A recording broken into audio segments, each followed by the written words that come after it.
We're live, people. We're live. I call this meeting to order. This is the regular meeting of the Northfield Public School Board. Today is Monday, September 24th, 2018, and the time is 7 p.m. Dr. Hillman, there were just a few items in the table file. Yes, there were just some additional personnel items, and then I also included some handouts for this evening's bond referendum update. Okay, excellent. If there's no objections, we'll add these items to the agenda as we move forward. Okay. We now have an opportunity for public comment. This is a chance for anyone residing in the Northfield Public School District to address the board. Is there anyone here who wishes to address the board? Okay. Seeing no one come forward, we will move on to announcements and recognition. Dr. Hillman. Well, we don't have any formal announcements or recognitions this evening. I just want to thank Jim Culseth is here to present tonight, our Director of Buildings and Grounds. I want to thank Jim and our grounds coordinator, Tracy Clausen, and the whole team that was here on Friday cleaning up from the storm.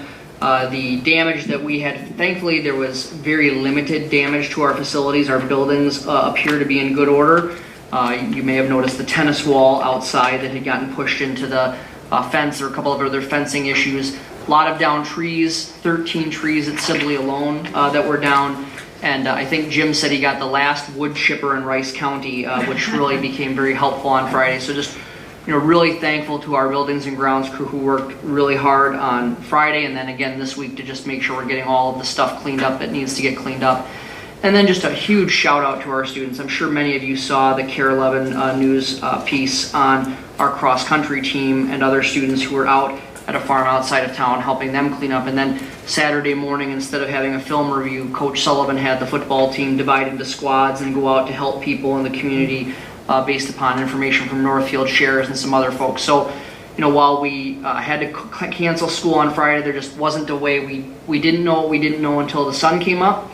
And then I think there was even more damage than some people had thought there would be, and there was going to be just some issues with, could the buses get everywhere that they needed to go in a reasonable amount of time? There were still down power lines. We didn't want kids walking to school when down power lines are, so there are just too many variables on Friday to go. But instead of just sitting at home, our students showed what community is, and they went out and they helped their neighbors. And I will tell you, I'm not sure there's much more we could have taught here that day than what those students learned by helping each other. And so it's often in crisis that we see what a real community is, and I think we have been seeing what Northfield really is. And we are very sorrowful for the people who have lost property. We are grateful that, to my knowledge, there were no reported serious injuries. So when you have 2 tornadoes touch down in one evening, that's a piece that you expect even more damage than what we had. And so while we don't want to minimize the damage, it's certainly horrific in many areas, we all know it could have been much worse. So again, thanks to Mr. Culseth and his crew, and thanks to our students for stepping up to show what Northfield Public Schools kids do for their community. So that's the announcement I have. I didn't even write it down from the heart, so well said, one take. As always, thank you.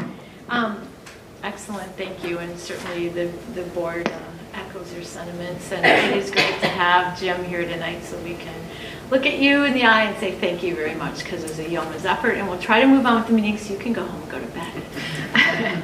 So, board members, are there any other announcements or items they'd like to add? Okay, with that, we will bring Jim Culseth up for the first report. He's the Director of Buildings and Grounds for the school district, and he is providing an update of the 2018 high school facility projects this evening. And if I can just give a quick intro, Julie. I asked Jim to put this presentation together based on Noel's request at the last meeting, just to see a little bit more about the work that's been done at the high school. And at a board meeting, it's tough to take a tour of the building, so I asked Jim to put together a virtual tour for us, and that's what you have this evening. And thank you all for having me. And yes, thanks again for the accolades, Matt. We have just an excellent grounds crew and maintenance crew, and I really owe a lot to them for their hard work Friday and throughout this week cleaning up from that storm. So in reviewing my presentation, I realized I probably should have made the subtitle a little bit larger. That's my real focus. Facility stewardship through maintenance and improvements.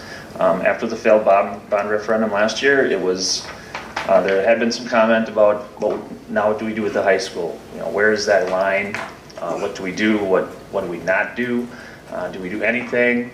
And of course, my answer is we will keep continuing our stewardship of the facility and improve it as much as reasonably possible. until that decision is made that we're not going to keep the building anymore. So moving ahead with that, we did take care of a lot of issues over this past year. We can start out. We added some secure classroom door locks. So every classroom is like the picture on the left. Most of the rooms are like that, where you can turn the handle on the inside and it'll indicate locked or unlocked. This makes it really easy for the teacher to go up and lock that door in case of a lockdown or any type of an emergency. They no longer have to go out to the hallway, fumble with their keys to lock the door. And the picture on the right, that's a new courtyard door. We actually replaced some doors that were inoperative. Two things. We have nice new doors. And the second part of that, this is with the addition of this door, we're able to use the courtyard directly behind you for the high school flex lunch hour. This is one of my favorites. If I could have got the video clip to work, it's pretty dramatic, but this is the best I could do. So the picture on the left is from our security camera, door 8, which the high school football team comes in and out of this door. So one winter evening last February, I believe, we had this happen. So the center photo, you can see a piece of something moving there. And in the third picture on the right, you see about a 60-pound chunk of cement laying on the ground. So what we had happen here was erosion over the years and failure of that roof deck over door 8. And this summer, this is the repair. A local contractor came and did an awesome job with the repairs. So that's all fixed up and ready to go the duration. Door number 30 on the northwest side of the building was a real bad trip hazard with the cement. So we had a injury there last year. Someone did trip. So we cut a large chunk of that sidewalk out and replaced it. And then the picture on the right is door 37, the district office entrance. And that area had always seen some sinking and heaving of the concrete, and that led to some slippery puddles that would refreeze all winter long because the runoff wasn't working correctly. We added 2 new bottle filling stations at the high school. The photo on the left is very popular with the students, bottle filler, students and staff both. And we've got 2 more planned for this coming year. And the picture on the right is just a photo of a handicapped door operator button. So we did add handicapped operators to 3 doors so far this year.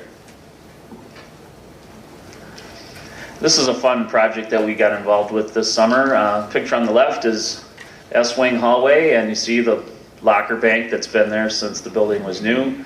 And the photo on the right, the lockers have been removed, the wall's been patched and painted, and it is awaiting our flex area seating. So the drawing on the very bottom shows the S11 corridor, and it corresponds with the picture on the top that shows the type of counter and the type of seating that's going to occupy that whole hallway. So it's going to be a really cool space for the students to use. We'll have some whiteboards and corkboards installed also. And we're working on getting some electrical outlets and some USB charging stations put along that countertop as well. We also did some flooring replacement this summer. Photo on the right is an entryway. The carpet was very badly soiled and worn. And the photo on the left is a H-wing classroom that we went from carpet to hard surface. In the shop areas, over the last couple of years, we've replaced some lighting with new LED fixtures, very bright. We've also painted the area. Also, that made a huge improvement with the light. And this past year, we had windows put in the garage doors. And they face south, so that gives us some really great natural light coming through. And this, we added a wheelchair lift for the weight room. So what this does is that allows anyone to use the weight room. Before, for anyone who was not able to go up and down the steps, you had to go outside the building and come through door 9. So now they can wheel right up to there, and it's very similar to the operator that we have at the middle school pool to get in the stands there. So And that inspector was out today, so that is now fully operational. And another quite interesting project we had, we converted the high school production room to counselors' offices. We divided the room in half, created a couple of extra offices there onto the right side, and created a real nice space for them. I know they're all very happy to be there. Gives them their own section away from the busyness of the regular high school office, and I know that that's appreciated. Part of our middle school parking lot project involved removing several trees from that area, and we did try to save as many as we could, so we took some of the aged and dying pine trees out from around the tennis courts and replaced them with as many trees as possible that we could from the middle school. So both pictures are of those trees, and fortunately none of those were damaged at all during the storm last week, so that was good news. Probably one of the most visible projects from the summer is the tennis court resurfacing. The company that does this just does an amazing job. Just makes you want to take up tennis. It really does. It's just amazing, and I really enjoy our office being so close, and I can look out my window and see the students and the athletes out there enjoying it, and I hope they appreciate it because it really, truly looks spectacular. And also at door 37, the photo on the left, some of the water issues we've had over the years. So what we did was we dug out a large area between some storm drains and made a runoff area. A couple things, it provides a bigger space for water to sit. It also filters and it helps the drains that they don't become clogged during a heavy storm as much as they used to. And as the plants and things mature, that'll actually be grown in and look a lot nicer than it looks now. So, and in a couple science rooms, we replaced some aging sinks with ones that they could actually use. The other ones were very, very small. It was like a small bathroom type size sink. And now these are really sized for what they use the rooms for. And out at Memorial Field, we did some pavement maintenance by the concession stand. We noticed, although it doesn't see any traffic, just foot traffic, it was becoming cracked and the cracks were growing larger, so we had those filled and then seal coated, so get some more life out of that area. And then the picture on the right is just a photo of a sign that we had made for the high school gym. We had, I think, 4 pieces of paper taped to the wall for apparently several years from the amount of glue on the wall. So yeah, a local company makes these, and they'll make pretty much everything we want for a very reasonable price. So that's just one example of some of the rebranding we've done to try to really, spruce up the inside of the building. And then moving on to future projects. As I indicated, it's very important to me and my department, and to you, the school board, and to everyone in the community that we continue to maintain this high school building. These are just a couple of close-up pictures. You can see some damage to the exterior, and it's just damage from normal wear and tear and Mother Nature. You can see the mortar is starting to recede and be worn away, and what happens then? The water gets in there and freezes and pops the face of those bricks right off. So when you hear the words tuck pointing, this is what people are talking about. They grind out that mortar, replace it, and in instances such as this, where you see those faces of those bricks being broken off, they actually have to chisel out those bricks and replace the entire brick. And there will be quite a bit of this repair going on. After talking with our contractor today, we're probably looking at a 3 to 4 year plan to get all the building done. Also coming up, we've got a lot of curb and sidewalk that need repair around the building. I'm sure you've all seen this. This is right out in front, and that is not supposed to be a handicap ramp. It's actually just the curb that's just worn away over all the years. And this is also out at door 1. We've got some more areas where the sidewalks have cracked and heaved over the years, and it's just time for those to be replaced with ones that don't provide us with a trip hazard. Some other areas, we've got some abatement flooring abatements to complete here. Continue to improve our signage in and out on the outside of the building. We've been looking at, and we talked about last year with Joel Lear, high school principal, about a possible remodel in the shop area. One other area that we looked at was part of this room as a flex space to be a better use of this media center. And I just wanted to confirm and just reiterate to you that our department is committed, to moving forward with our continued stewardship of the building, and please feel free to share that with anyone in the community. And if you have any questions, you can certainly send them to me. And this is just some more pieces that we're going to continue on. Interior painting, we talked about brightening up the hallways next year. We're going to continue on with LED lighting upgrades. We're not going to replace fixtures, as I don't think we would get our money back from that investment, so we're going to do bulb replacement instead. Make more sense. And like I said, we'll move ahead with tuck pointing and exterior brick repairs, a couple of more bottle fillers, and sidewalk and curb repairs. Here's some figures from this year and the upcoming years, what I have budgeted so far. So we're over $400,000 for this year. Next year, 280. After that, 240. And this does not include any potential capital projects. So thank you all very much. And do you have any comments or questions?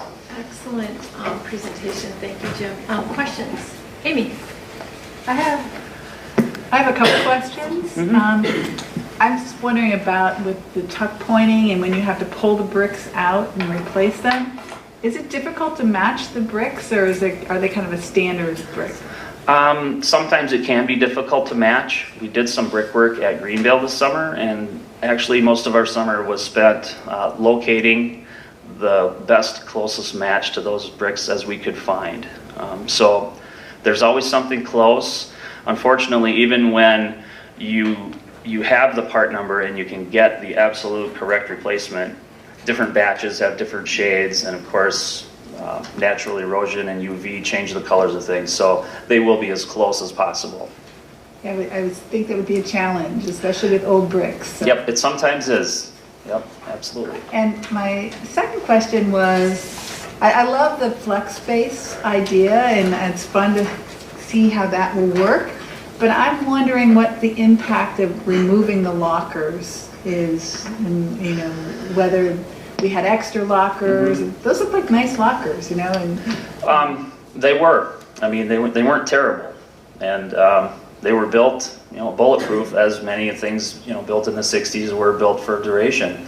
Unfortunately, things have changed. Our students no longer use their lockers like they did, even 10 years ago. It's changed a lot, since you and I have gone to school. I use my locker every day. Now I see very few students actually using their locker between classes. And Joel Lear spearheaded this change. And of course, many people had their voice in this, and it was decided that those weren't needed. And I think one of the key things that I would just add, so even in new construction, some of us did a tour at Burnsville High School last year where they've done a major upgrade at their facility. And what Burnsville High School did, in order to recapture as much space as possible, they only assign lockers to freshmen and then anyone else who wants one. So they roughly have about they have enough lockers to serve about half of the students at Burnsville High School, which is a substantially larger school than we are. But we are hearing that not just here in our school. In fact, it's not uncommon to see siblings share one locker in a place where they dump their coats at the beginning of the day and pick them up at the end of the day. And some of that is what we affectionately refer to as our wellness policy here, where sometimes students, depending if they're coming from the N wing all the way to the H wing, if your locker happens to be, say, up by the band room, it's just not feasible for you to stop at your locker, in between classes. So we have students who are really planning ahead for the day, and they're planning what they need. And I think that we're even getting ready to go to that because we want to have these flexible spaces, and we need to use all of the available square footage in the building to do it. And so I anticipate this pilot in the S-Wing to be a harbinger of things to come. I think you will see numerous other lockers gone in the next couple of years because just frankly, students aren't using them like they did before, and they want those kinds of spaces. Every day when I walk through, today I walked through the hallway, I photobombed probably 5 different groups of kids recording something for a Spanish class because they're sitting in the hallways to do this kind of very important collaborative group work. When we see the S-Wing piece get finished in October, you're going to see students at these chest height kinds of tables doing that kind of work. And so the pedagogy is moving on, and we need to make the best use of the space that we have to meet it. And so, there will have to be some modifications along the way within reason and the money that we have to do it. So we're excited to see how this pilot takes place, but I only think we're going to probably see more lockers go by the wayside. Yep. And I Thanks for don't adding think we're that. going to have too many complaints about it. Yeah, no, I agree. Thank you. Any further questions? No. Had a conversation with a former board member who,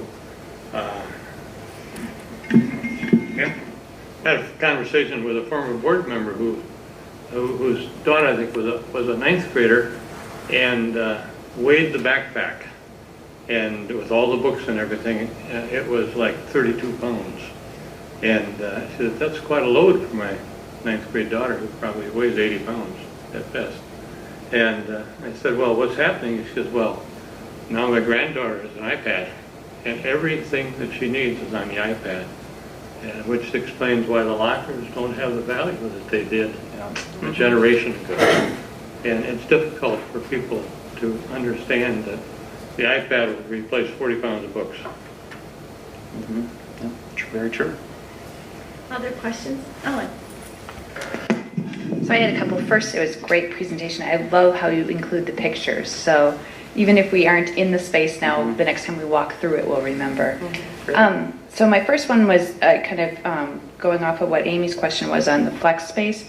So you just have this conceptual image. I'm assuming that the chairs are going to be really movable and allow the sort of small group learning. Is that the idea for this, or is it more of an individual, sort of study area? First, let me start with, I didn't order the furniture. Oh, okay. Joel selected that. Joel selected all that. But having seen some of the furnishings where these came from, these are all completely mobile. So they can move them, work in small groups. They can sit at that bench and work whatever they choose. And Jim, would you also talk about the fact that it wasn't just the lockers that were removed, there were also some display cases that were removed that also provide some space in the corner. Would you talk about that? Yes, yeah, we also took out a real heavy and large display case that was no longer being used. It's in a corner, and so, and I don't have a photograph of that. I was provided this by Joel, and he didn't have anything for that new area that really showed anything worthwhile, so I chose to not put it in the slideshow. But it's that nice corner at the end of that hallway, far to the right. And without that display case there, we've got a nice corner. I believe he's got 3 or 4 soft chairs, a table. We've actually already got the outlet there for USB charging and things. We've got a whiteboard up on one side, so the students can use that. And that'll be a great cozy space to work. And along with that space, down here in the M wing, we've got that triangle piece outside of the bedrooms, and that's also being furnished with new things, and that's going to be a great space to use for that same purpose. Oh, that's great. Mm-hmm. One more question? Yes. So the other one has to do with security. So I really appreciated seeing a picture of, we've been hearing about the indoor or the locks on the inside. Can you tell me a little bit more about, there's been talk about a secure entrance, and we have this lottery that we're going for funding, and if there's any, in the past we've had video cameras, or what other sort of security measures are on deck, so to speak? Sure. Yeah, so the first part of that secure entry program was relocating those counselor offices across the hallway from the main high school office. What that did is it allowed us to create an empty space to use for our Sallyport greeting window, a transaction window, if you will. And I didn't include a slide of that. That's still, we're in the process of building that. So you'll walk in through a single glass corridor. It'd be very similar to how the middle school is set up. You will come to the transaction window. Someone will greet you there, validate why you're here, and then buzz you into the building from there. Adding additional cameras is another piece that's been brought up. That was on the lower part of the priority list as far as that grant through the state. Val and myself have worked on that. We did submit for Greenvale and the high school. As far as that lottery, Val could best explain that. There was 25 million, or was it 25 million? 25 million available. Yes. 249 million in requests. Yes, so the requests far outweighed the available funding. Therefore, they've simply chosen, they're putting all the projects in a hat and pulling out the ones, and hopefully we'll get our number drawn. But I think the key thing is that whether we get the funding for the secure entrance or not, we are planning to do the secure entrance at the high school. Yes. That we were eligible for the funding because we had not started the project yet. So that secure entrance is scheduled to be done in December regardless. If we get Yes. the funding, great. Otherwise, we're using our capital fund balance to be able to do that because we just could not wait any longer. I think, would you talk about the door hardware that we put in as part of the grant request? The outside doors? Yes. Yeah, part of that is hooking the remainder. We've got, I believe it was 13 remaining exterior doors that were not attached to our electrical monitoring system. So we put in for wiring and hardware to add those doors to our existing system. So what happens then is when one of those doors is propped open for a set amount of time that we can determine, an email and or a text is sent to the high school office and to alert them that this door is propped open on the outside. And then like we had talked earlier too about possibly adding some additional cameras. We added, I believe it was 12 or 14 cameras a couple of years ago at the high school. And we may move ahead too with just replacing some of the older ones. The older grainy images are no comparison to some of the newer cameras, and the camera prices have actually come down quite a bit as well. Thank you. Excellent. Other questions, comments? No. I'm not sure that brilliant is an educational term, but I think I want to say that the team that you manage and yourself did a brilliant job this summer putting everything together. And thanks for a good report. Well, thank you very much. And like I've always said, I'll never take all the credit. You know, I work with some fantastic individuals. Some of them have been here a long, long time, and they are extremely valuable to everyone. Thank you. Thank you. Margaret. Just a comment. I appreciate how thoughtful you and your team are, and of course administration, about this is sort of a building in limbo. But how do we do this in a thoughtful way to do our best, but maybe not throw piles of money at it? So I just appreciate that it's a difficult place right now for this building. So Yeah. I appreciate your thoughtfulness. Thank you. Yeah, there's a lot of conversations yet to come with my head of maintenance about what to do and where we're going to go next. So, Thank you. I agree. Thank you. And I think the key thing on that is these projects, for the most part, are part of our 10-year plan.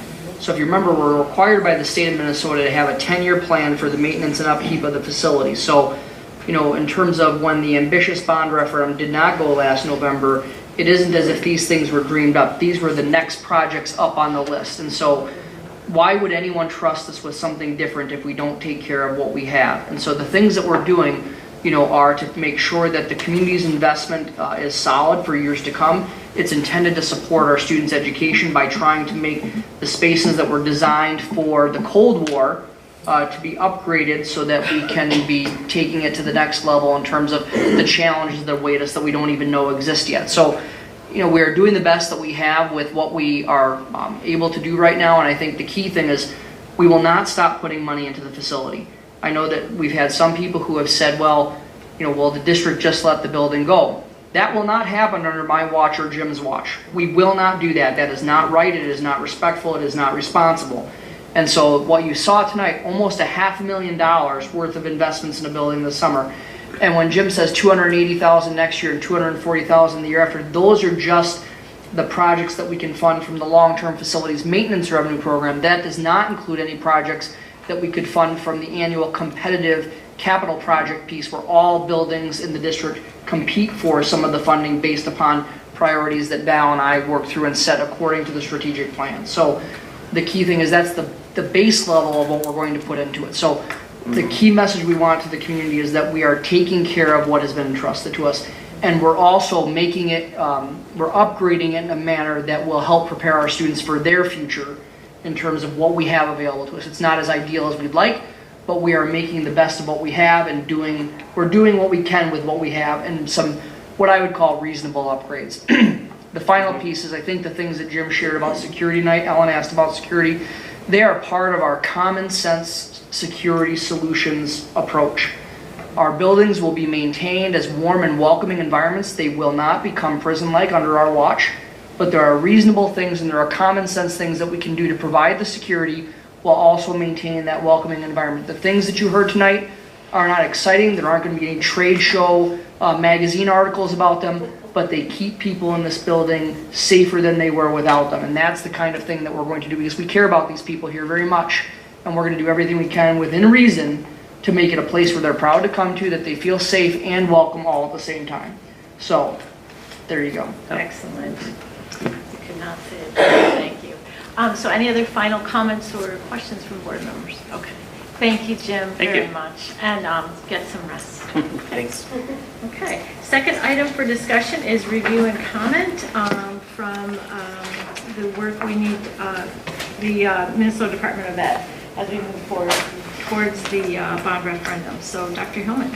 Yes, as required by Minnesota law, we are discussing the results of the review and comment from the Minnesota Department of Education at a public meeting. This fulfills the requirement. The 2 required pages that will be published in the Northfield News are included in your packet. The letter has also been placed on the referendum website.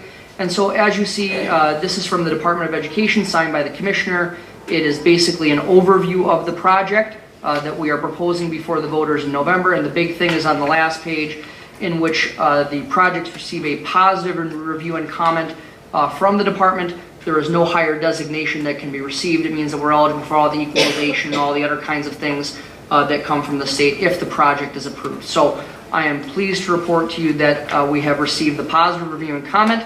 And again, it's the highest designation that the projects can receive under law. So that is, it is not very exciting. It's pretty straightforward. It lists, you all know the projects that we're talking about. You all know what we're proposing.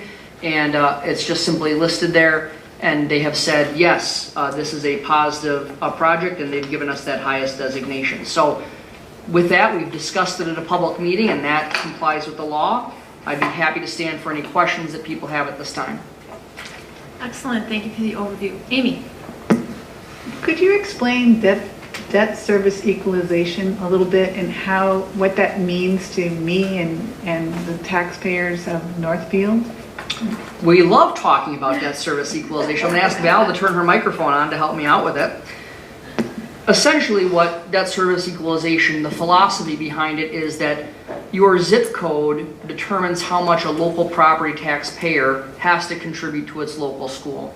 So for example, when you compare the school district of Northfield's tax base with, for example, St. Louis Park, a western metro suburb, last year we had roughly similar bond projects. We were at $109 million, St. Louis Park was at $100 million, $9 million difference.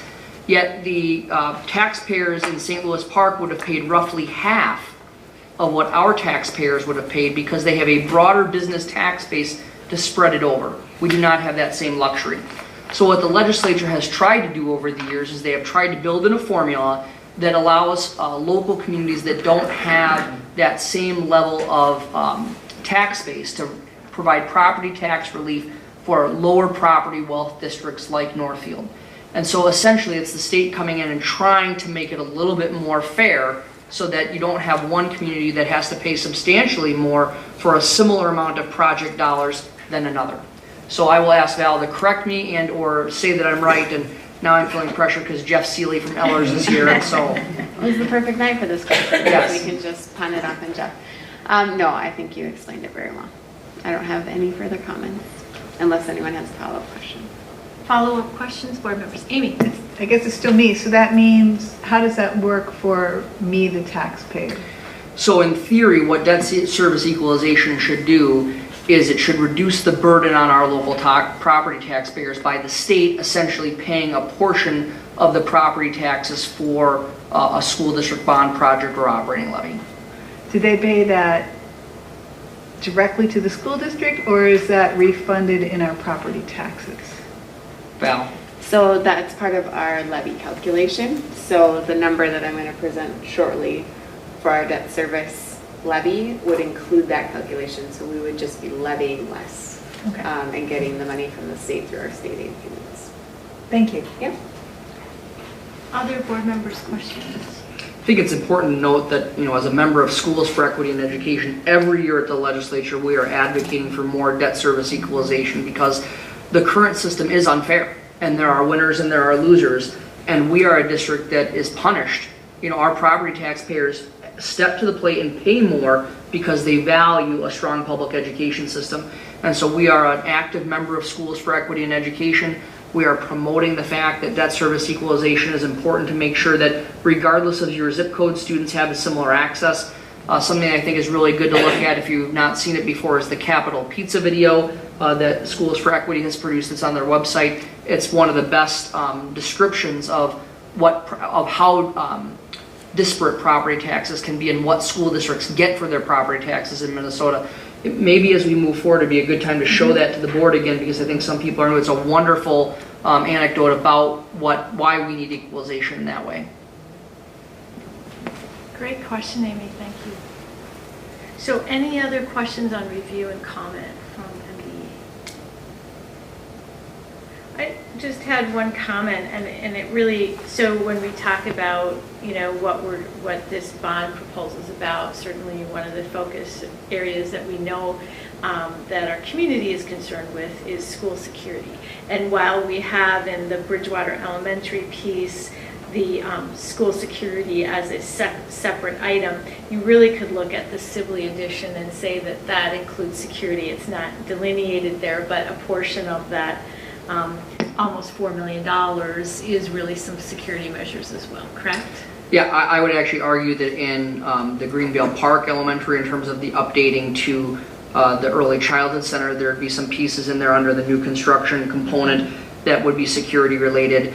When you look under the new elementary school, of course, you're going to build a new elementary school with a secure front entrance in mind, so there's a security component to that. Longfellow already has about as secure of a circumstance because it's a small building with just a handful of entryways.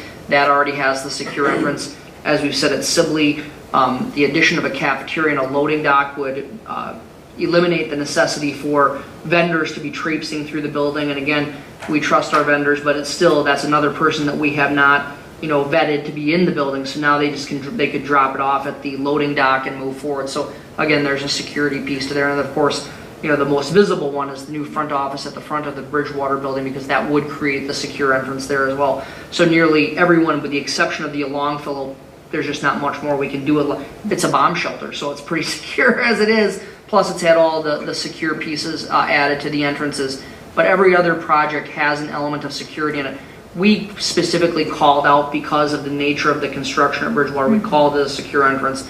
And truthfully, there's a piece of security in each one of these here. Okay, excellent. Thank you. So any other questions or comments? Okay. We will move on then. Those are our items for discussion. So we will move on to approval of the consent grouping. As a reminder, there were just a couple of few personnel items in the table file to be added to the consent grouping. Is there anything anyone would like to pull from the consent grouping? Is there a motion to approve the consent grouping? Moved by Jeff. Is there a second? Second by Amy. All those in favor of approving the consent grouping say aye. Aye. Opposed? Motion carries. We'll move on now to items for individual action. We have two items for individual action this evening. We will begin tonight is an item for individual action, but Director of Finance Val Mertersdorf is here, and she will present a presentation on that. After the presentation, then I will ask for a motion to approve the item for individual action, and then we can move on with questions or comments for Val.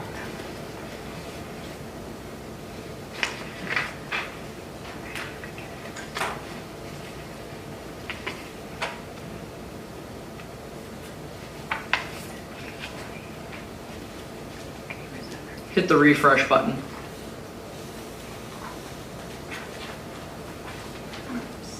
Hope, why don't you go ahead and log in here? I think he timed out.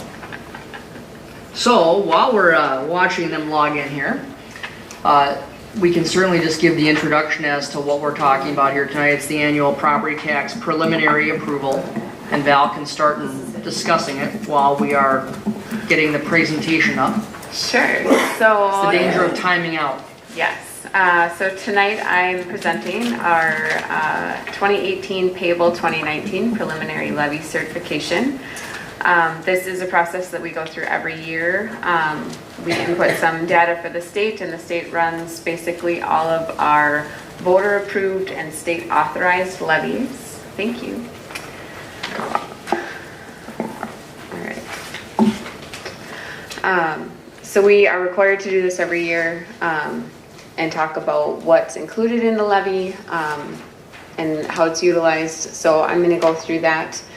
We are proposing to certify at the max, which all that means is all of the inputs that I've put in for the state about our enrollment and those sorts of things, the amount that is certified by September 30th, we just can't exceed that when we do the final certification in December.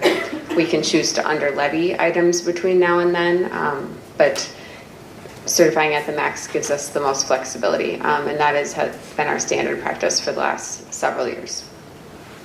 So our operating levy, or the levy itself, provides about 25% of our overall operations or general fund budget. So that's a pretty significant portion of our operating budget. It also includes pieces for community services, as well as our debt service levy. So those three pieces make up our total levy. It does include, like I said, voter approved levies, as well as state authorized levies. And really this is what allows us to continue our programming when the state has not kept up with inflation, which we've talked about quite a bit, as you're aware. So the timeline for this process is a little unusual, as most things with the state are. So we are required to certify by September 30th, and then we have to send that information to the county. The county then takes all that information and prepares their tax statements, which they mail out in November. And then we have our final truth and taxation hearing where we certify the final levy in December. And once that information is finalized, then the county sends out their final statements then in the spring of the following year. The tax year for the county is January through December. So what we certify in December, they're collecting through January and December with the tax payments that residents are making. We actually, for our budget, include that revenue starting in July. So the revenue for 2019 is actually our revenue for our school budget for 19-20 school year.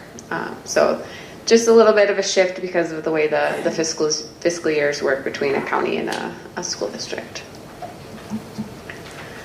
So this is just a chart of what our total levy looks like. As you can see, the largest portion is our voter approved referendum. Obviously, we are very grateful for the increase that we got in November, and that is 43% of our total levy. Debt service is our next largest at 27%. And then general fund other includes things like the long-term facility maintenance, operating capital, and those sorts of things. Our capital projects levy is the $750,000 voter approved levy. And then our community services is about 2.1% of the total revenue. Maybe it'll work. Oh, apparently there's some timing on this one that I didn't know about. Great. Fancy. Yes.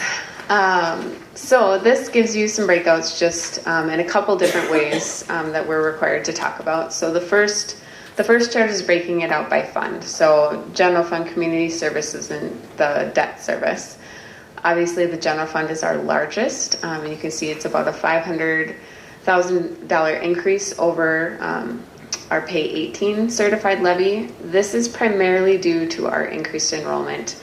About, I I think I had the percentage on here. I want to say 85% of our total general fund levy is enrollment-based revenue calculations. So we have seen increased enrollment, as you're aware, and we also have the inflationary factor on our referendum. So those two things combined are really one of our larger increases there.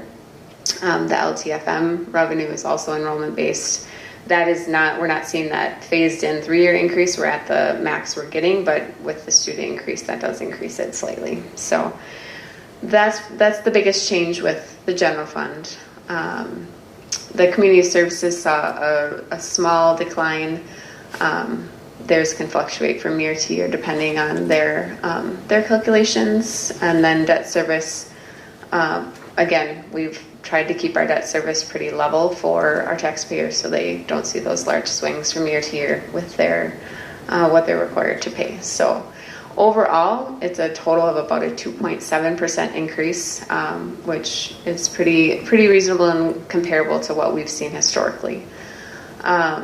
The voter approved and other categories, as you can see, about 69% of our total levy is voter approved. We live in a very supportive community, and those include the referendum, our debt service, all those things are voter approved. The other would include things like operating capital, long-term facility maintenance, and those types of state authorized levies. So you can see about a 4% increase in the voter approved. And again, that is primarily due to the enrollment increase that we're seeing in those calculations. And then the bottom one just breaks it out by referendum market value and net tax capacity. And that just means those are the different tax bases that the calculations are spread on. So referendum market value is primarily obviously for our referendum revenue, and net tax capacity is for most of the other formulas. So again, the referendum market value saw an increase because it's an enrollment one, and the inflationary increase as well. So you can see all three of those totals are the same. Our total proposed levy is $19,775,300.86, or about $518,000 more than the prior year. And this just shows our levy history.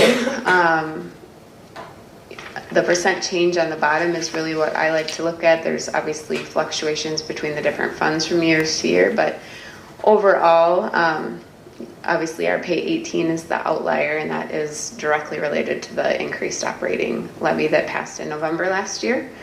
But over the last 6 years, we've averaged a 4.63% increase. So pretty reasonable over time. Obviously, when you have one big year, that makes a difference, but overall, we do try to keep it pretty level.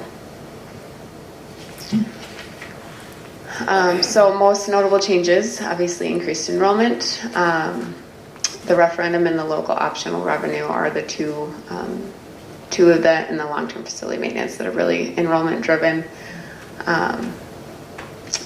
And then we have tried really hard. The enrollment that the preliminary levy is calculated on is an estimate that we're required to put into the system, and so we obviously estimate that.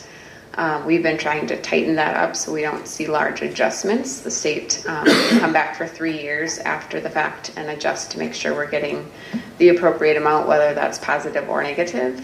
So we've been trying to make sure our enrollment estimates are as close to accurate as possible, so we don't see those big swings from year to year. And so that's been good. The last 2 years, we've only seen about $300,000 total in adjustments. In my first couple of years here, we were seeing in excess of $1 million. So that's been really helpful to help stabilize and be able to project where we're at and what we'll be getting. So yeah, a 2.7% increase. We're at the top with the phased-in LTFM revenue, so that's really not. That was a pretty significant factor in our increase last year as well. And proposing to certify at the max, which just means we can't go any higher than that, but we can choose to under levy between now and then, should we feel the need to do that. Any questions? So Val, what I think okay, I'm sorry, what we will do, because this is an item for individual action, I'll ask for a motion and then we can have questions, comments, and discussions. So is there a motion to certify to county auditors the 2018 payable 2019 preliminary levy limitation and certification at the maximum authority of $19,775,300.86? Moved by Ellen. Is there a second? Second by Amy. Okay. Questions, comments for Val? Board members. Amy. Thanks for the presentation.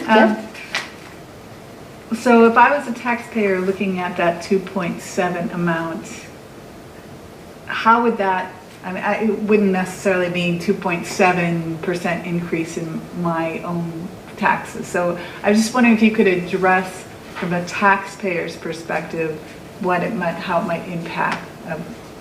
And I know it varies from house to house. Yep, that's a pretty difficult question to answer, but I'm happy to attempt to talk through it. So all of the taxing entities certify a dollar amount. And basically the county takes those dollar amounts and spreads them over their tax base. So if you have a $250,000 home, you have a certain class rate as a residential, and that you have a net tax capacity that is calculated based on your home value. One of the slides I had was the net tax capacity calculations. They basically say, here's our total net tax capacity and here's how much revenue we have to calculate. And then they spread that to generate that amount of revenue. So a 2.7% increase doesn't necessarily equate to a 2.7% increase. If your home value went up 10% and all of your neighbors went down, you're probably going to see a bigger increase than your neighbors will probably see a decrease. So your home value plays into it and what that's doing in relation to like houses in your value range, if that makes sense. If we had a significant increase in our commercial industrial base, that would absorb a bigger tax increase, and everyone else would probably see, a lesser increase. So there's a lot of variables that play into that. Historically, we've seen increases, I would say between 3 and 5% in our total tax capacity as over the county. Or as for the district, I should say. We have 3 counties, which makes it a little more complicated, but as a taxing entity, our total net tax capacity has increased 3 to 5% each year, which also helps kind of mitigate some of that. But it's a pretty complex formula that the county is responsible for. So is that helpful? Yes, no, I'm just thinking, it sounds like people's taxes could even go down because we have a greater. I won't say that out loud on the camera, but it really depends on all of the factors. Our portion of their taxes may go down depending on, it's unlikely because our levy's increasing, but it really depends on all of the different scenarios coming together. But a typical homeowner looks at it in total, and that's going to include the city and the county and the school district and all of those pieces together. And so the odds of it going down are pretty minimal, I would think, but it really depends on the circumstances of each. Yeah, I just don't want the homeowners to all freak out if they Yes. hear an increase, because it sounds like there's some mitigating factors and everything might balance out, but it really depends on the value of your property and what's happening with. Yep, it's really a larger market conversation, and the way your property is assessed in comparison to our total tax capacity, if that makes sense. Right, so they can't make that extrapolation directly to their taxes. No, not directly. Thank you. Yep. Val, I think it's a good time to also remind, because the county and the city in the coming weeks, well, the city has already approved their preliminary levy. I haven't seen if the county's done theirs. The counties typically do it about this time. But it's also a good reminder that math doesn't work in the way of adding our percentage levy increase to the county's percentage increase to the city. So you're going to hear 3 different levy calculations And could you just explain that mathematics does not work that way to say that, oh, I saw a 2% in one entity, a 3% in another, and a 3% in another, so that means I'm going to have an 8% tax increase. We often hear that, but that's not how the mathematics works. So would you just go over that, Val, so that we can make sure we clarify that? So like I said, all of the entities certify a dollar amount. So my 2.7% is certifying an additional 500,000. So that 500,000 needs to be distributed in addition to what we've typically seen on your taxes. And the same for all of the other entities. So the city of Dundas, for instance, if they had a 15%, could be a smaller dollar amount than the city of Northfield, just because of the size of their entities. So that percent isn't necessarily the driving factor. It's really what's the additional dollars that they need to collect, and how is that number in relation to that taxing jurisdiction's total tax capacity. If everything stayed flat and you certified the same exact dollar amount and your tax capacity went up, you would see your taxes go down. But typically it's a combination of all those things: the levy going up, your home value going up, your tax capacity going up, and how they interlock together is a fascinating formula that the county takes care of. So. But I think it's just important to know some property taxpayers will see, levy changes in multiple jurisdictions, and they will just leap to my taxes are going to go up 8%, or whatever the total of the three, and it isn't that simple. So I think it's just really important for folks to understand that really what they need to do is see their property tax statement when it comes out from their home county. Yep, and I will say, calling both the assessor's office and the auditor treasurer, I think they've had some rebranding and renaming of offices, so I might not have that correct, but they're super helpful if you have questions personally on your statement. They've been very helpful for people who have called us with questions and we weren't quite able to answer it. So. Great question, Amy. Thank you. Margaret. Thank you for this Yeah. great. I am fascinated by the fact that there are people who find tax formulas fascinating. So, and I'm glad we have you. I have one question on this truth in taxation timeline. Sure. When the county mails statements to taxpayers, will that include any bonds that would pass in the early November election? No. No. So when the when the taxpayers get that statement, it won't reflect any bonds that might pass. Correct. When does that get mailed? That comes on your official statement, basically, the one that you would get in the spring from the county. The bill. So, yes, the bill. Okay. Yeah. Okay. Okay. That's interesting to me. The same thing happened. Yep. So that's why we're required as a district to communicate out that tax impact. Right. Because of that timeline. I mean, there's lots of reasons we were required to communicate it out, but that's one of them. Is because it will not show up on there. Right. But the same thing happened last fall. The impact from the operating, the increase to the operating referendum was not included in the ones that went out in November. In that statement. Right, but if you look at our levy certification, there's a big jump between our preliminary and our final. Right. Okay. Because we will include that as part of our final. Yes. If it were to pass, it does also go included in the final certification that you do in December. Yep. So when you certify at the max, you can under levy, but the only way you can increase it is if you pass. There's like 4 reasons. One of them is passing a referendum or bond. Great question, Margaret. Helen. So you keep talking about the county. So Yes. I'm because so Val, we have most of us are in Rice County, but we also have our taxpayers are in Dakota County and Goodhue County.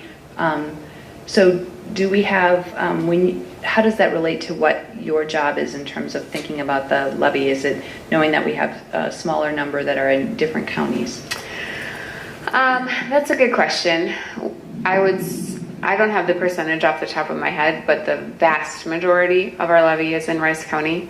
I would say 80+% of it.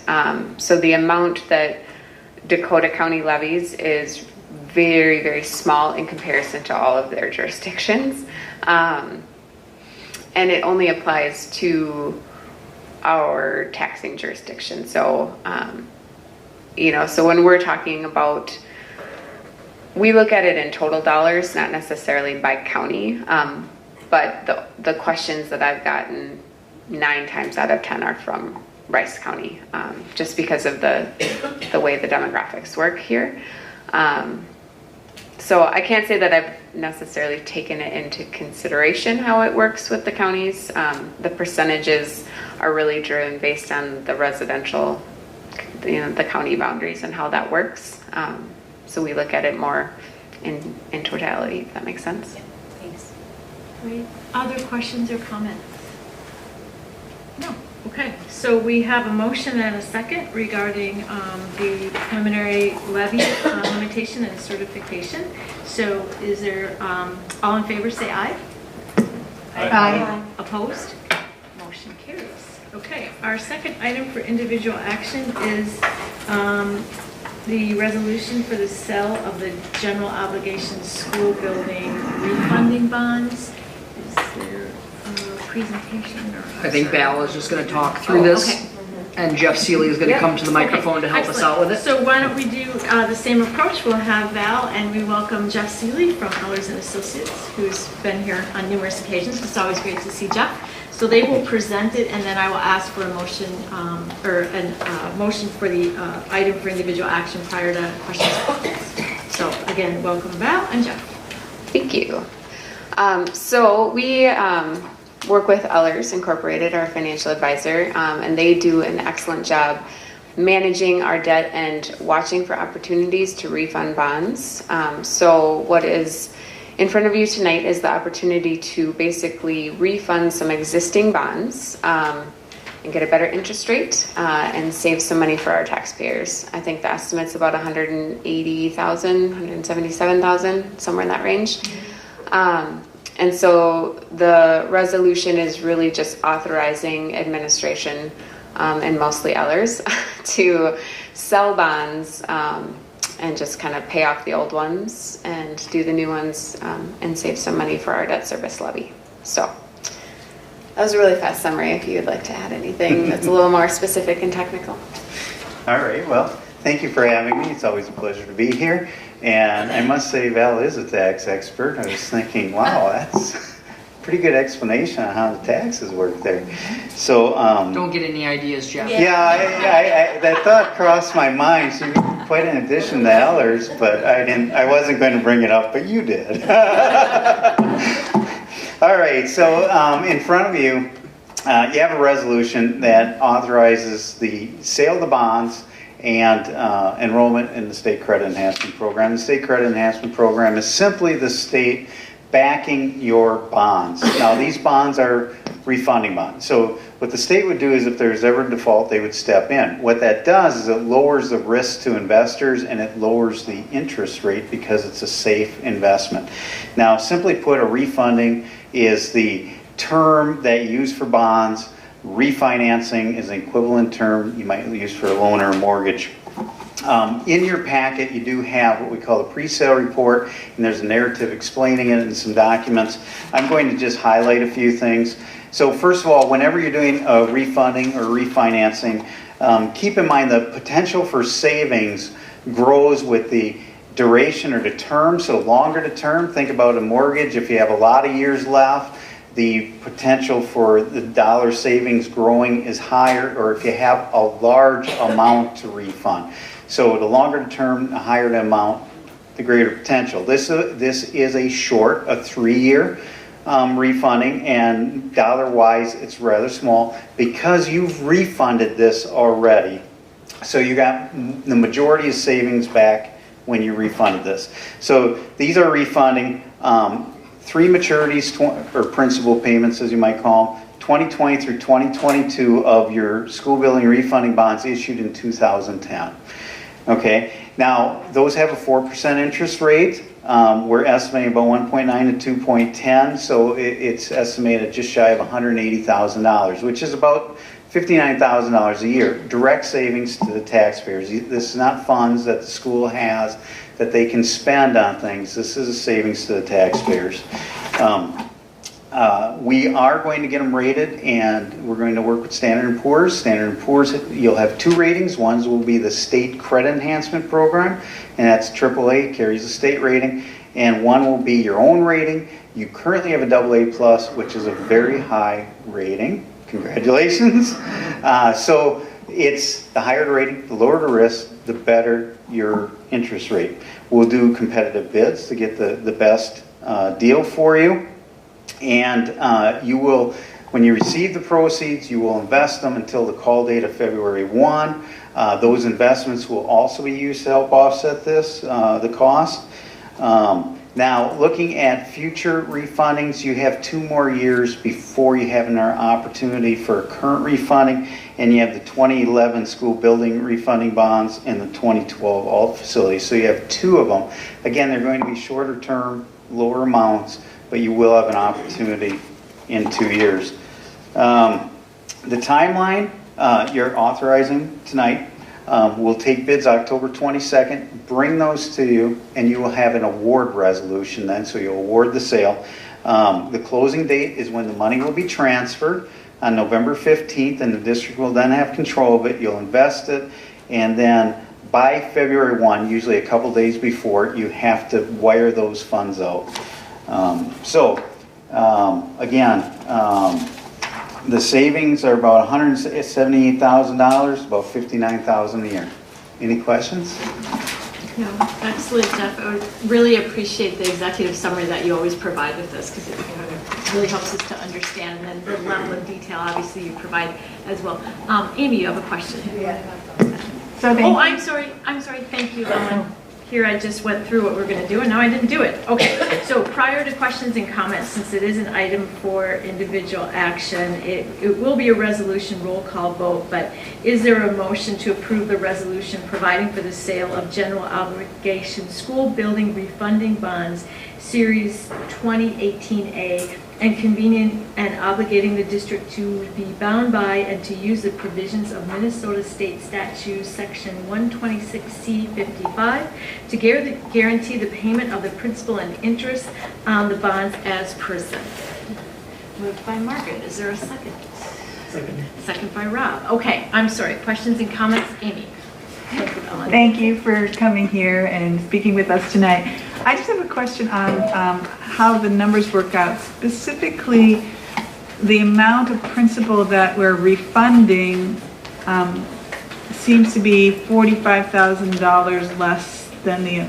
So there's a $45,000 difference. Right. Could you explain why? Yes. First of all, you're going to have some investment earnings, probably around $30-some thousand or more, that will be applied towards it and used to buy down the amount of the new bonds that you have to issue. The second part is, if you look at page 5, that's the detail on the source and uses. And basically, we're estimating, if you look at the uses, we're estimating that the underwriter will take a fee. The underwriter is the purchaser of your bonds, will take a fee of about $23,000.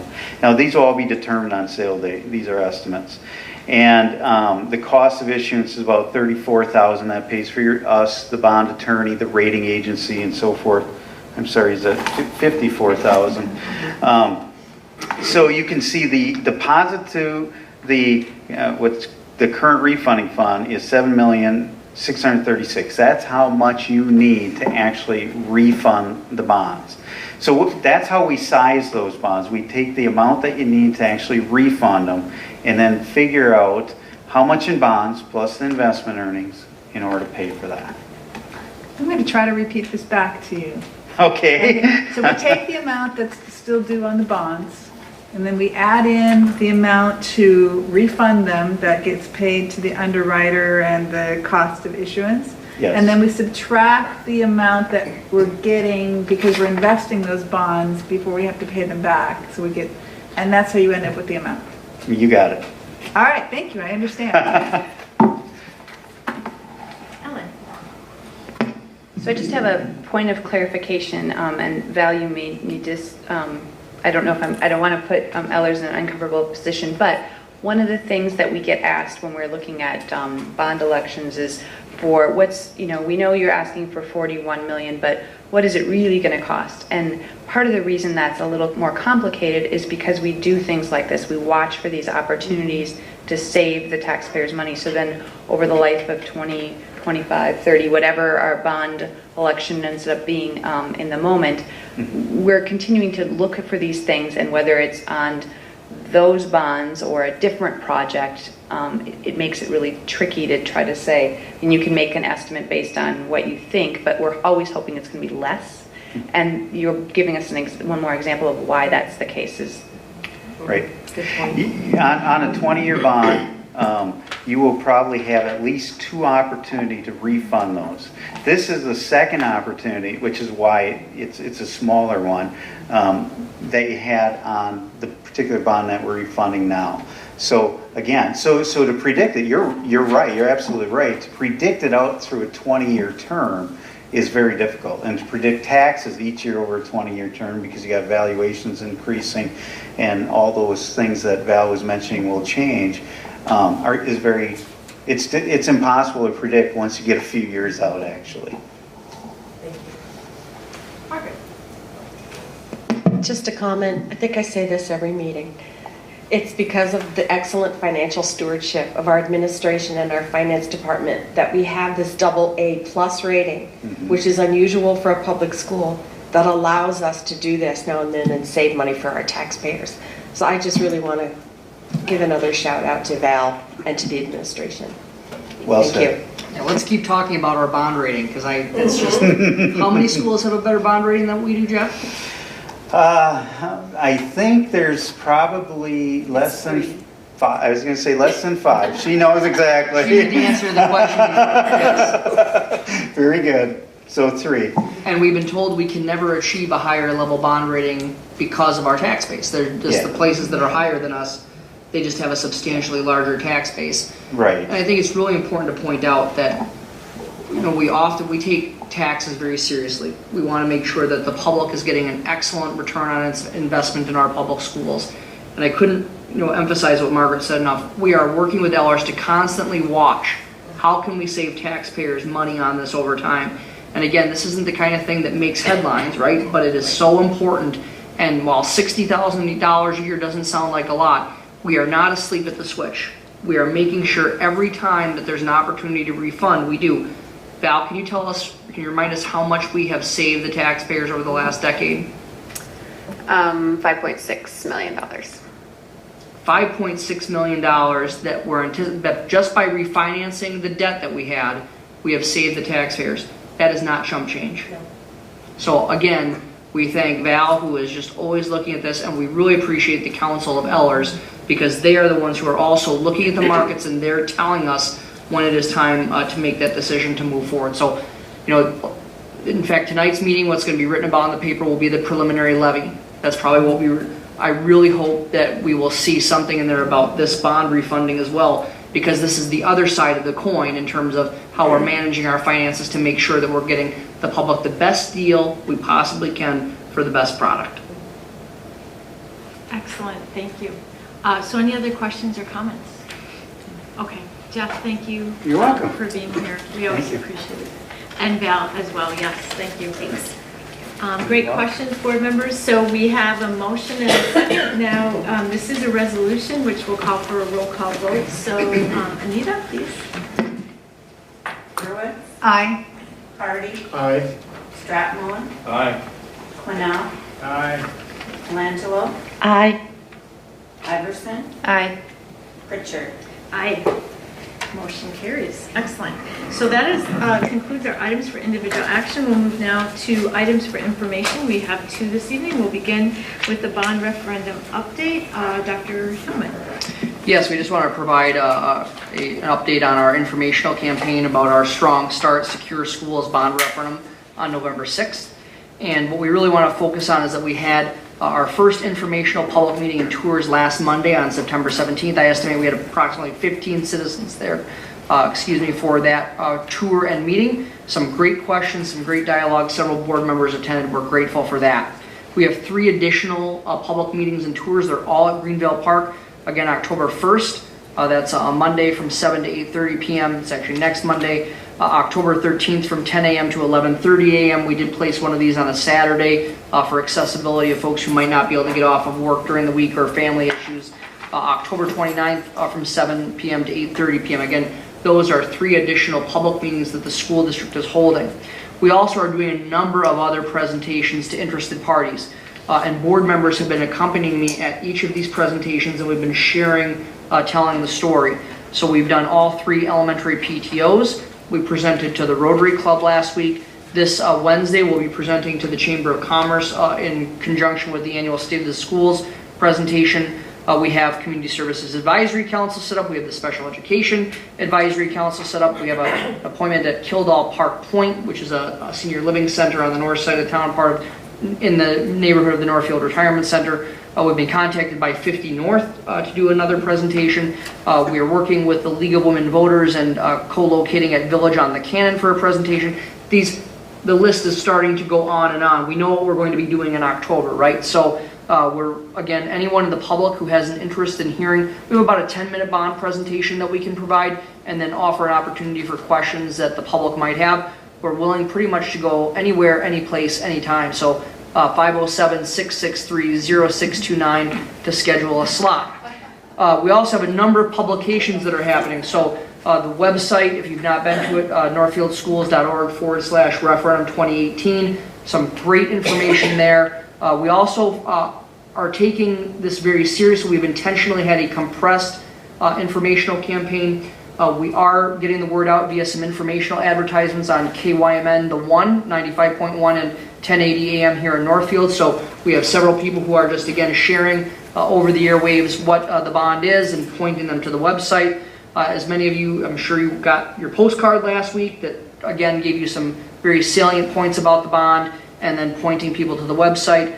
I've proofed the bond referendum guide, which I am just excited about. It's beautiful and it's very reasonable. It's going to go out next week, so that's another communication.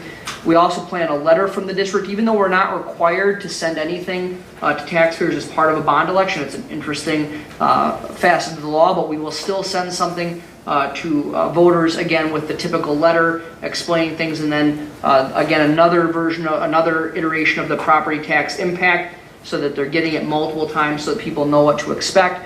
We also plan to do one final postcard from the district in late October, to make sure that residents know about voting on November 6th. This is in addition to basically weekly emails that parents will be receiving from either the district or the building principal. We're leveraging our new social media networks to be able to push these kinds of things out as well. So just for the board to be aware of the full court press informational campaign that we've had going. We've had very positive response at our presentations in terms of just people being pleased with the information that we're providing, pleased with the scope of the project, people pleased with the tax impact, which I will get to in just a moment.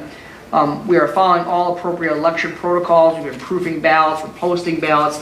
We've got the things coming up in the official newspaper of the district, so I want to assure the board that Anita, Ozzie, and I are taking care of those kinds of things. 24 different precincts that we have. We obviously can't post all of the sample ballots, so we're posting one, and we have the rest in the district office for people who want to peruse those if they would like. So we're following all of those election protocols, and we're actually really thrilled because the cities and the counties handle this election this year, and we are not responsible for those election night pieces. Also want to let people know that in the table file, I gave you a very exciting document of 2 photographs, and they are an artist's rendition of the potential new elementary school on the campus of Greenvale Park. You will notice the 2-story facility to the right. You'll notice some large glass windows in the area, really bringing natural light into what would be the cafeteria.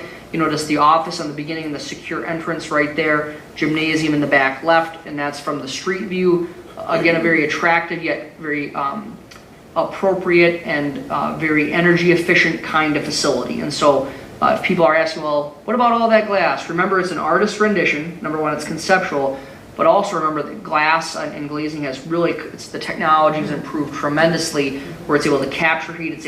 It's just amazing what they can do with glass, so that we are able to get natural light into a facility while maintaining energy efficiency. If you also notice the aerial view that you see where it lays out on the property, you'll see there's a little bit of an expansion of the current parking lot. We would share the parking lot between the Early Childhood Center and the new facility. Makes good sense, right? There are different times. There's even some more things probably at the Early Childhood Center in the evenings. You'll notice a bus loop, which will be tremendously safer than what we have now, separated from the regular traffic. You notice the other drop-off loop in front of the current or the new elementary school. The drop-off loop by the current building would remain the same. One thing I want to point out that's not shown on this picture, because I think you're going to get questions. So if you look just to the immediate north, that wouldn't be the north, but just above the parking lot, you'll see what looks like a ball field. Option C is what it's called. And you'll notice under that there's currently some cement. So the key thing is that is a cement part of the playground where in the winter we clear the snow off of that right now.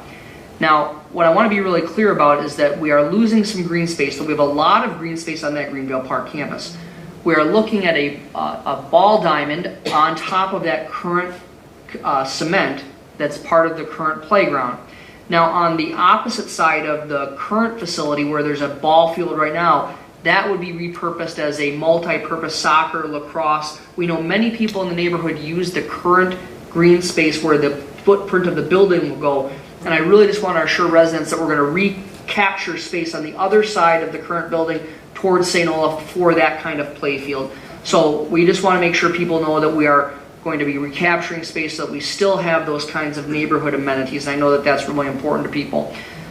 Again, artist renditions, I go back and I really like this one. I think that this really does capture what we're looking for in a very modest and reasonable building. And you're noticing a lot of clean lines. It's not fancy. It's very practical, and yet is very warm and inviting with what you see as a lot of potential natural light. But it is only an artist rendition. And so we can't promise people this is exactly what the final product will look like. And when I've done these kinds of projects in the past with artist renditions, they have come out very close to what those things. I'm looking at Mary Hansen because she and I did a project together where it came out nearly exactly like the artist rendition did come out. But again, we just want to assure people that it is a conceptual drawing. So that's exciting. It's something that we've not had in the past, but I wanted to share that with you this evening. And I think I just want to come back to the points that we really want our community to know that we've listened for several years about what the community thinks of our facility needs. And after the ambitious bond referendum failed last November, we listened again and even more intently to help prioritize further the projects. And I think that that's what people have seen coming before them. What we had heard is making sure that we focused on early learning, both at the early childhood and elementary levels, making sure that we work to relieve pre-K-5 space issues. We know residents and parents have concerns about class size. Our current space limitations don't allow us to address those class size issues any further than we already have. We are out of space to do that. And especially at the early childhood level where we know there's a tremendous amount of value and return on that investment. Depending on what you look at, you're seeing 13%. I've even seen some estimates up to $17 for every dollar you spend on early childhood education. So we know we're getting a lot of value from that, but we couldn't enroll one more preschool student if we wanted to. And we have a 30-child waiting list in our licensed child care facility. So the need is there, and we know that people want to have access to these programs. As we've mentioned several times this evening, the bond also really includes a number of common sense security solutions to balance the needs of making sure that our students are as safe as we possibly can make them within the scope of what we're able to do while maintaining a welcoming learning environment. I've also included in your packet tonight the tax impact statement that was provided to us by our partner Ellers, and just wanting to highlight yet again that for an average home in Northfield, $250,000, the project, the $40,975,000 worth of bonding would cost the average home $27 a year or $2.25 per month. And we know Good joke. Yeah, and we know Noel Stratmon spends more than that in one day on his Mountain Dew. So 1 week, okay. Well, that's pretty good. So again, Don't exaggerate. well, what we want people to really focus on is that we really did listen even more intently. We heard, focus on those elementary projects, make sure that our kids are as secure as you reasonably can make them, and make it cheaper. And we've checked all three boxes on that. So we just really want to emphasize those points with the community. So that's the bond referendum update this evening. If there are people who have questions or want anything else to discuss that I did not cover in my comprehensive overview, I'd be happy to do that at this time.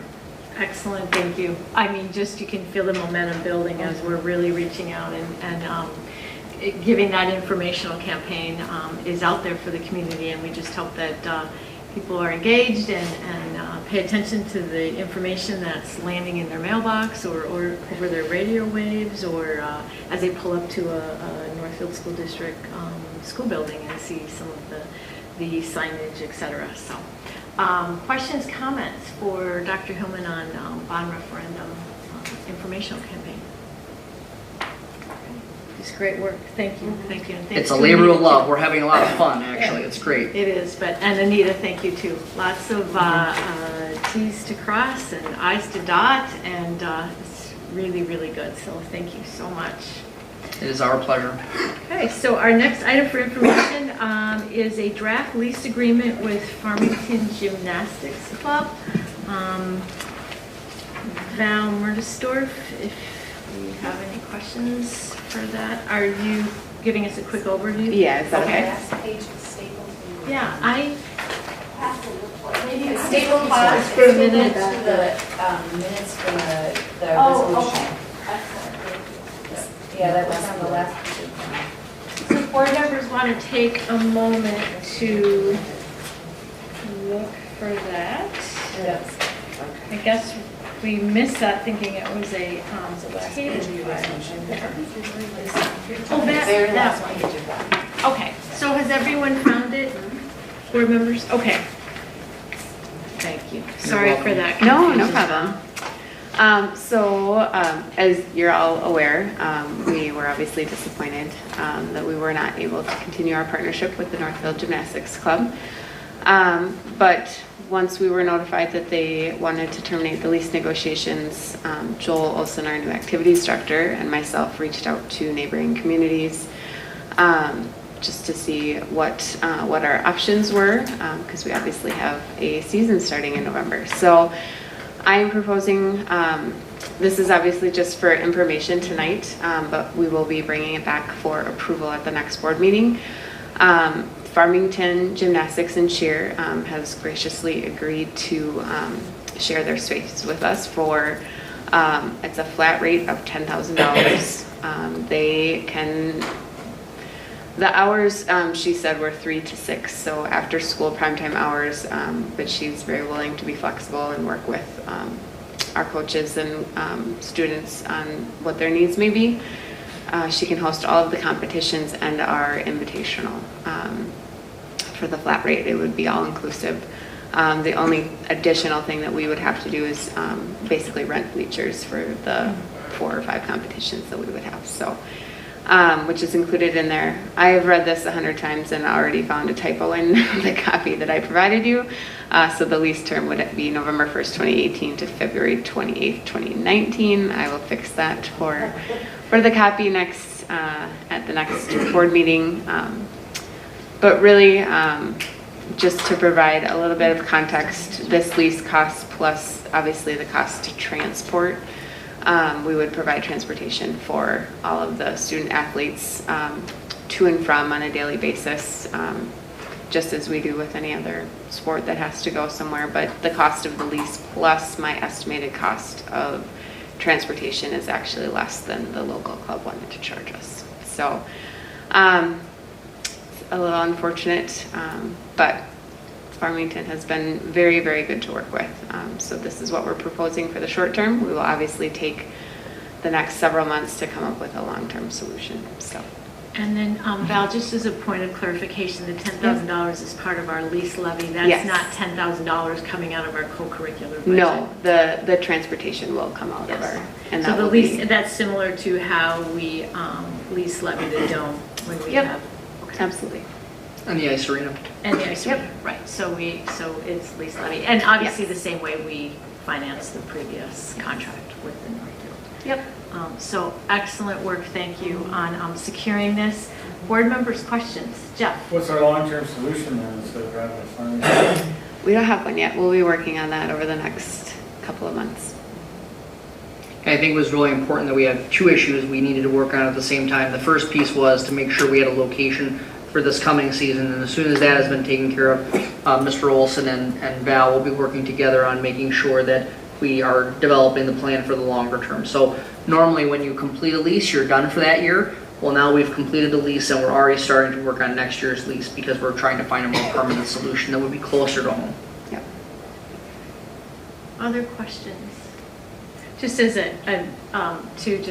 and my daughter actually is an alpine skier, so they do travel every day to Welch Village for practice and competition. So sometimes, we do have that precedent where we can't necessarily practice or compete on our campus. Any other questions or comments? So what, Val, then we're proposing this or as the item for information, so we will come back at our next board meeting on November 8th, I believe it is, and ask for your approval. So if anyone has any questions prior to the next board meeting on the specifics of the lease, they could get with Val on that. So again, thank you. I know you had to have a quick turnaround time on this, and we really appreciate how Farmington is willing to work with us on this. Thank you. So great work. Thank you.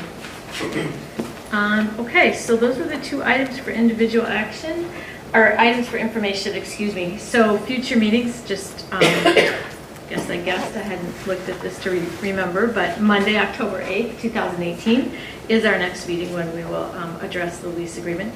That being our next meeting. Then the other meeting in October will be Monday, October 22nd. Then again in November, just for everyone to make note, our November meeting will actually be on Tuesday, November 13th. Monday, November 12th is actually Veterans Day. So we will remind everyone of that a couple times before then, but for your long-range planning, that is Tuesday, November 13th. All of those meetings are at 7 p.m. in the High School Media Center. So with that, I ask for a motion to adjourn. Moved by Noel. Is there a second? Second by Ellen. All those in favor say aye. Aye. Opposed? Motion carries. We are adjourned. Thank you.